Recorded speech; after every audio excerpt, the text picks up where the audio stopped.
역시 우리 강구씨야. 너무 듬직해요. 어서 우리 탈출해요. 근데 저기 소들 떠내려가는 거 보니 조금 불안하긴 하네. 살려줘. 야, 119에 19에도 없어.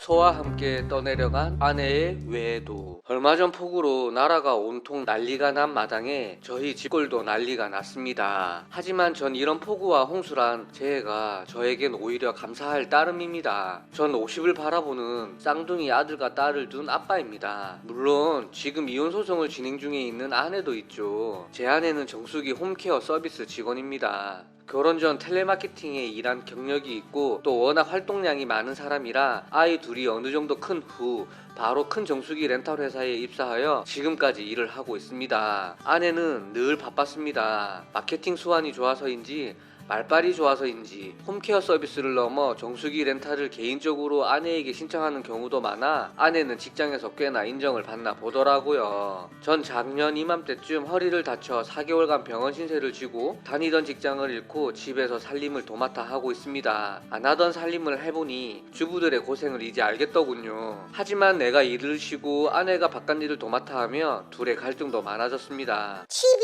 왜 이 모양이야? 집 좀 깨끗이 정리해. 이게 뭐야? 아우 더러. 또 빨래는 왜 안 했어? 집에서 대체 뭐해? 아이 둘 뒤치다거리하고 일하고 정말 하루가 정신이 없어. 당신 저녁 먹었어? 밥 차려줄까? 나 씻고 올게. 거실 정리 좀 하고 밥상 차려줘. 배가 고프네. 이 속옷은 손빨래 해야 하는 거 알지? 응. 손빨래 해줄게. 근데 자기야, 우리 생활비가 너무 빠듯한데 조금만 늘려주면 안 될까? 어머머머머머머, 이 인간이 허리 핑계 대고 돈 한 푼 안 벌어준 주제. 집에서 놀고 먹으면 돈 아낄 궁리나 좀 해. 그래도 아이 준비물도 사고 창거리도 사면 지금 그 돈으로는 보름도 못 살아. 너무 힘든데 당신 가방 살 돈을 조금. 어머머머머머머, 대외 활동하는 난 품격이 필수야, 필수. 특히 마케팅하는 사람은 왁구가 중요하다고.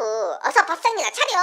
전 늘 집에서 아이 뒤치다거리에 바쁘고 힘들며 집안 청소에 빨래에 이것저것 바쁜데 아내는 퇴근하고 집에 와서 잔소리하기 바빴고 저를 무시하는 경향이 생겼으며 본인한테 투자하는 시간과 돈을 아까워하지 않더군요. 고급 브랜드의 화장품을 샀고 쉬는 날이면 피트니스 센터에서 거의 살다시피 했고 혼자 영화를 보고 온다거나 하는 등의 개인주의 같은 생활을 하기 시작했습니다. 그리고 제게 주는 생활비는 점점 줄었고 저는 그 쪼들린 생활비를 가계부에 계산해가며 한 달 한 달 살기 바빴습니다. 불평불만으로 가득 찬 아내에게 생활의 어려움을 말할 때면 늘 분노 섞인 어조로 돌아오는 대꾸로 말 한마디 제대로 하지 못하고 살아왔어요. 뭐가 그리 바쁜지 쉬는 날에도 전화가 오면 고객님 하며 렌탈 문의가 들어오면 일을 하러 간다며 불이 나게 달려가곤 했는데 아내는 그만큼 스스로에 대한 자부심과 프라이드는 컸습니다. 일을 한 날이면 늘 늦은 귀가 쉬는 날에도 일. 에휴. 여보, 나 고객 미팅 좀 하고 올게. 나 오늘 좀 늦을지도 몰라. 기다리지 말고 아이들이랑 저녁 먹어. 오늘 주말인데 또 일 나가? 애들이 엄마 매일 찾잖아. 오늘은 애들이랑 놀이터 가서 좀 놀자. 이 사람아, 당신도 노는데 나까지 놀면 쌀은 누가 사고 아파트 관리비는 누가 내? 무슨 철부지 같은 소리야. 당신은 도대체 쉬는 날도 없이 그리 일만 하면 몸은 안 피곤해? 응, 피곤하지. 내 몸 부술려라 일하잖아. 그러니 당신은 집에서 가만히 아이나 잘 키우고 살림이나 잘 해. 근데 생활비는 조금 인상을. 어머머머, 우리 고객님 또 전화 온다. 나 지금 나가봐야 해. 나 기다리지 마. 아내는 점차 폰을 들고 있는 시간이 많아졌고 그 반면 아이를 돌보는 시간은 줄었습니다. 집안은 엉망이 되었고 나도 스트레스가 극으로 치달아 결국 큰 싸움으로 번지고 말았네요. 정말 답답했습니다. 집안 살림만 하는 저는 할 수 있는 게 아무것도 없었기 때문에 말 한마디 못하고 살았죠. 문제는 비가 억수같이 며칠 내내 쏟아진 날 생기고 말았습니다. 아침부터 고객과 미팅이 잡혔다며 나간 후 아내가 집에 돌아오지 않은 것이죠. 요즘 들어 외박을 종종 하긴 했기에 또 외박이구나 했는데 이번 외박은 이틀 동안 집에 안 들어오더군요. 처음엔 그러려니 했지만 이틀째가 되니 불안함과 걱정이 되었고 급기야 비오는 폭우 속에서 전 아내를 찾아 나섰습니다. 아내의 회사는 살아오며 한 번도 가보지 않은 곳이라 어렵게 찾아갔는데 거기에 날씨도 절 돕지 않더군요. 비가 정말 역사상 유례없이 많이 오던 그날 비바람에 우산이 망가져 비를 맞으며 찾아갔던 아내의 회사에서 전 정말 충격적인 이야기를 듣고 맙니다. 김말분 씨 남편 되신다고요? 정말 말분 팀장님 남편이세요? 네, 비가 너무 많이 오고 또 이틀째 귀가하지 않아 이렇게 찾아왔습니다. 당신 김말분 팀장님 남편 맞아요? 제가 아는 남편분이 아닌데요? 당신 이상한 사람이죠. 경비 아저씨 여기요 여기요. 네? 그게 무슨 전 김말분 씨 남편이 맞 변대리 무슨 일인겨? 이 남자 누구고? 경비 아저씨 이 사람 이상한 사람이에요. 김말분 팀장님 남편 행세하는데 김말분 팀장님 엊그제 남편분하고 나가셨어요. 남편하고 나가다니 그게 무슨 보아하니 정말 말분 팀장님 바깥 양반이 아닐세? 어허, 내 이놈 도대체 누구냐? 경찰 부르기 전에 어여 이곳을 나가. 제 이야기 좀 들어보세요. 정말 충격이었습니다. 내가 남편이 아니면 도대체 누가 아내의 남편일까요? 남편과 함께 이틀 전에 조퇴를 했다던 아내는 연락도 되지 않았고 도대체 이게 무슨 일인가 한참을 그 회사 복도에서 서성였습니다. 이 회사를 다닌 지 꽤 오래되었으니 그간 남편 행세를 한 남자를 만나온 것도 꽤나 오래되었을 거고 아내에 있어 저와 아이들은 무슨 존재였을까요? 걱정은 이내 분노로 바뀌었고 집으로 돌아온 저는 아내의 컴퓨터를 샅샅이 뒤지기 시작했습니다. 오로지 아내만 컴퓨터를 사용하고 컴맹인 저는 만지지도 못했던 그 컴퓨터엔 뭔가 있을 것 같았죠. 하지만 컴맹인 저는 컴퓨터의 전원 버튼만을 누르고 더블 클릭만을 할 줄 알았지 뭘 찾는다거나 할 수는 없었어요. 그렇다고 어린 아들 딸에게 컴퓨터 좀 뒤져봐라고 말은 할 수 없었기에 아내의 노트북을 컴퓨터 수리 가게를 하고 있는 친구에게 가져갔습니다. 평소 아이들에게도 자신의 노트북은 손도 못 대게 하고 깊숙한 곳에 넣어 놓았던 그 노트북을 들고 컴퓨터 가게를 하는 친구에게 찾아갔고 뭐든 좋으니 아내의 흔적을 좀 찾아봐 달라고 부탁을 했죠. 친구 말로는 비밀번호가 걸려 있어 열어보는데 시간이 좀 걸릴 것 같다고 했고 전 기다렸습니다. 밖에서 담배를 몇 개 피우고 들어오니 얼굴이 빨개진 친구가 당황을 하며 컴퓨터에서 뭔가를 보여주었습니다. 친구야, 너 그냥 안 보는 게 좋겠다. 도대체 뭔데 그래? 괜찮아, 저리 비켜봐. 그게 이리 와 말수. 나의 소중한 정수기를 케어해줄 시간이야. 이리로 와. 아니 얼굴은 좀만 나오게 찍어줘요. 화장 지운 얼굴이라 좀 그렇단 말이야. 아니 맨 얼굴도 너무나 아름답구나.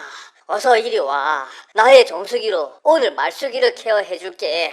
자 간다. 폴더마다 날짜가 정해져 있었고 그 폴더 하나하나에 말로 형용할 수 없는 사진과 동영상들이 있었습니다. 알몸 사진을 주고받았는지 상대 남자의 알몸 사진과 본인의 알몸 사진 그리고 그 상대 남자와의 관계 장면을 무슨 기념인 마냥 동영상으로 촬영해 소장을 하고 있더군요. 친구는 그 영상을 보는 내내 가게에 들어오지 않았고 밖에 나가 비를 맞으며 있었더랬습니다. 분노에 찬 저는 그 노트북을 들어 땅에 내려 꽂으려다 헐레벌떡 들어오는 친구의 만류에 다시 노트북을 집에 고이 들고 왔습니다. 친구 왈 이혼을 생각한다면 차분히 법적인 증거를 남겨놓는 게 좋다더군요. 그렇게 늦은 밤이 되어서 돌아온 집에는 늦둥이로 보게 된 쌍둥이 아들과 딸이 밥도 못 먹고 기다리고 있었는데 어찌나 눈물이 나던지 한참을 아들과 딸을 부둥켜 안고 울었습니다. 영문도 모른 채 내가 우니 따라오는 애들과 딸들 라면을 하나 끓여 먹이고 아이들을 재우고 나니 전화가 한 통이 오더군요. 청천벽력 같은 전화였습니다. 둘이 모텔에서 관계를 맺었는데 폭우로 물이 불어 모텔 1층 주차장 높이 홍수로 인해 고립이 되었고 상대남 또한 유부남이라 모텔을 탈출하기 위해 그 범람하는 홍수를 아내와 헤쳐나오다 그만 홍수에 휩쓸리고 말았던 것이죠. 아무리 전화를 해도 폰이 꺼져 있던 이유가 바로 이거였습니다. 말수 걱정 마. 이 스티로폼 조각을 이은 부력에 의해 물 위를 떠다닐 수 있어. 걱정하지 마. 광구씨 물이 너무 깊어요.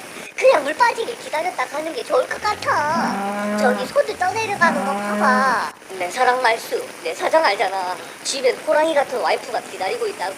목숨 걸고 탈출해야 할 이유를 알잖아. 그렇군요. 황식씨 정말 이 스티로폼 조각들을 이어서 우리가 탈출할 수 있을까? 저기 소들이 막 떠내려가고 있어요. 걱정하지 마. 나 UDT 출신이야. 태평양에서 이 스티로폼 한 조각으로 살아남는 생존 훈련을 받았어. 내가 지켜줄게. 역시 우리 강구씨야. 너무 듬직해요. 어서 우리 탈출해요. 근데 저기 소들 떠내려가는 거 보니 조금 불안하긴 하네. 뚝딱뚝딱. 자 됐어. 테이프로 튼튼하게 고정했어. 걱정하지 말고 이리로 건너와 말수. 날 믿어. 나 해병대 출신이야. 내 강구씨 손 좀 잡아줘요. 차. 근데 아까 UDT 출신이라 하지 않았어? 그게 중요한 게 아니야. 내 등을 꽉 잡아. 출발한다. 영차, 영차. 어머머머머머, 정말 떠요. 와, 신기해요. 스티로폼을 이어서 배처럼 타다니. 근데 강구씨 힘들어 보여요. 영차, 영차. 말쑥, 걱정하지 마. 말쑥이도 내 무한 체력 알잖아. 말쑥을 위해서 이보다 더 넓은 대서양도 횡단할 수 있어. 어머머머머, 정말 듬직하다. 우리 강구씨 정말 멋져요. 조금만 힘내요. 저기 전봇대 가서 좀 쉬다가요. 힘들어 보여요. 전혀 힘들지 않아. 내 등 꼭 잡아라고. 난 특전사에서 특급 전사였어. 그래요? 광실씨 오른쪽으로 기운다. 기울어. 근데 좀 전엔 해병대라 하지 않았어? 자, 이렇게 균형만 잘 잡으면 끝도 없다고. 근데 왜 이러지? 스티로폼이 분리가 돼. 어머머머머, 광식씨, 스티로폼 이어붙였던 테이프가 물에 닿아서 떨어지고 있어요. 어머머머, 이거 어떻게 좀 해봐요. 어머머, 왜 이래, 어머머머. 살려줘. 살려줘. 말수. 말수 119에 없어. 119에 신고해도 없어.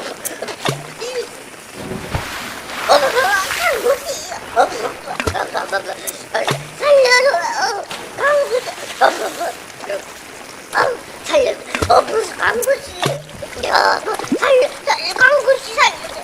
아내는 휩쓸려 가다 119 구조대원의 구조로 간신히 목숨은 건졌지만 지금 병원에 혼수 상태로 누워 있으며 상대남은 그 범람했던 홍수 속에서 실종이 되어 아직 찾지 못했다고 했습니다. 전 아이들을 할머니 집에 맡기고 새벽에 응급실에 향했고 온갖 장치를 주렁주렁 달고 병동에 누워있는 아내를 보았습니다. 혼수 상태로 누워있는 아내를 보고 측은한 마음보다는 왜 살아 돌아왔냐는 분노가 치밀었고 한참을 저주하는 눈빛으로 아내를 내려다보고 있는데 갑자기 어찌 알고 상대남의 아내라는 여자가 벌레벌떡 병실 문을 열고 도끼 눈을 뜨고 들어오더군요. 원래는 요즘 코로나 때문에 병실 보호자는 단 한 명만 입실을 할 수 있는데 복도에서 난리를 치며 간호사의 만류를 제치고 억지로 들어온 듯 했습니다. 간호사와 병원 경비들까지 쭉 끌고 들어와 병실에서 고래고래 소리를 치며 의식이 없는 아내에게 달겨드는데 전 그 꼴을 보고도 말리지도 않았고 할 테면 하라는 식으로 가만히 바라만 보았네요. 근데 그 난리통에 의사가 한 분 오더니 참 희한한 일이라 하더군요. 이것저것 모든 검사를 다 했지만 아내에겐 별 특이한 현상은 없는데 의식은 못 찾고 있다 했습니다. 호흡을 보면 마치 수면을 취하는 것 같다며 응급실에 들어온 지 몇 시간 동안 이 상태로 깨어나지 못하고 있다 하더군요. 상대남의 아내는 결국 경찰에 의해 끌려갔고 조금 후 저도 그 병실을 나와버렸습니다. 이미 내 머릿속에는 그 영상과 사진들로 가득 차 분노만이 남지 않은 상태며 아내가 영원히 깨어나지 않든 깨어나든 아무런 상관이 없었기에 전 집으로 돌아왔고 이제 어떻게 해야 할지를 결정해야만 했습니다. 아이도 없는 텅 빈 집에 홀로 불을 끄고 앉아있으니 차라리 죽는 게 나을까 하는 생각도 들더군요. 이런저런 생각 끝에 결국 홀로 혼수 상태로 병원에 누워있는 아내 곁에 일단은 있어줘야겠다는 생각이 들었고 이른 아침 전 다시 병원으로 갔습니다. 그리고 병실 문을 열었는데 전 그만 뒷목을 잡고 말았습니다. 물. 당신 뭐야? 혼수 상태 아니었어? 근데 빵을 처먹. 깜짝이야. 다시 혼수 상태인 척. 일어나. 빵 처먹는 거 다 봤어. 혼수 상태마저 거짓이었구나. 아내는 배가 고팠던지 옆 환자의 병문안 선물인 빵을 개걸스럽게 처먹고 있었고 저를 보자 깜짝 놀라며 다시 혼수 상태인 척 연기를 하기 위해 들어눕더군요. 아내는 구조된 후 외도가 들키게 되자 자신을 혼수 상태인 것처럼 꾸며 누워 있었던 것이었습니다. 참 마지막까지 더러운 행동으로 절 기만했던 것이죠. 전 아내의 손목에 차고 있던 링거 주머니를 빼서 아내의 면상에 던졌고 링거 주머니에 면상을 쳐맞자 일어나 무릎을 꿇더군요. 그 남자는 단골 고객이었다가 자주 통화하며 가까워졌으며 그러다 깊은 관계까지 가게 되었다며 용서를 해달라고 빌고 또 빌었습니다. 내 더러운 짓이 걸릴까봐 혼수 상태인 척 했구나. 당신은 마지막까지 날 기만하려 했구나. 정말 나쁜 년. 여보, 용서해줘요. 이렇게 무릎 꿇었잖아요. 용서해줘요. 딱 한 번 처음 보는 사람이랑 한 거예요. 뭐? 딱 한 번? 푸하! 정말 진짜 어디까지 가나 봤더니 더 이상 할 말을 잃게 만드는군. 네 컴퓨터 속 영상 다 봤어. 그걸 어떻게 해? 비번 걸어놓았는데? 다 본 거야, 정말? 정말 미안해요. 하나하나 다 봤지. 그 수십 장의 사진들, 그리고 그 수많았던 기념 영상들. 정말 너란 여자 대단한 여자더라. 그 자세까지. 야, 여보, 한 번만 용서해줘. 그 영상 어디 안 보냈지? 미안해. 이제 용서해주고 싶어도 용서를 할 수 없게 되었어. 내가 더 미안해. 내가 너 당신이 다닌 그 회사에 참고하라고 모두 보냈어. 이제 네가 알아서 해. 온 병원의 간호사와 입원한 환자, 의사들이 몰려든 가운데 아내는 제게 무릎을 꿇고 빌었지만 전 절대로 용서를 해줄 생각이 없었습니다. 그리고 그 노트북의 영상은 이미 아내의 회사에 보낸 상태이기 때문에 용서를 하고 싶어도 해줄 수가 없었죠. 아내는 그 병원에서 쫓겨나다시피 하여 집으로 돌아왔으며 곧 나의 이혼 소송에 대한 위자료를 준비해야 했습니다. 그리고 실종된 상간남의 시신이 발견되었다는 충격적인 소식도 듣게 되었네요. 아내는 결론적으로 직장을 잃고 돈도 잃고 상간남도 잃게 된 것이죠. 요즘에 아내는 일을 하기 전보다 더 바쁜 생활을 하고 있습니다. 시신으로 발견된 상간남의 경찰 조사를 위해 경찰서를 수시로 들락날락 하고 있으며 제 이혼 소송을 준비하기 위해 이곳저곳 법무사도 다녀야 하며 혹시 모를 동영상의 유출을 확인하기 위해 디지털 장의사도 찾아다니고 있습니다. 이런 모든 일들이 한 번에 터진 것이라 감당하기 힘들겠지만 어쩌겠습니까? 그래도 감당해야죠. 전 이미 작은 공장에 취직을 해 작은 월급이나마 벌이를 할 준비를 해둔 상태고 제 부모님과 함께 힘을 합쳐 아이들도 제가 데려와 키우기로 했습니다. 앞으로의 삶은 지금까지보다 훨씬 더 힘든 삶이 되겠죠? 하지만 전 후회가 없습니다. 열심히 살면 언젠간 좋은 날이 또 올 수 있겠죠. 전국에 계속되는 폭우로 많은 국민들이 고통을 받고 있습니다. 수재민 분들도 모두 빨리 극복하시길 간절히 바라고 있습니다. 하지만 내리는 폭우가 제겐 이렇게 고마울 줄이야 꿈에나 알았겠습니까? 오늘도 우리네 살아가는 이야기 이것저것 보다가 저도 이렇게 사연을 보내봅니다. 행복한 밤 되세요. 저를 구독해주신 분들 다시 한번 정말 너무 정말 감사해 감사 또 감사드립니다.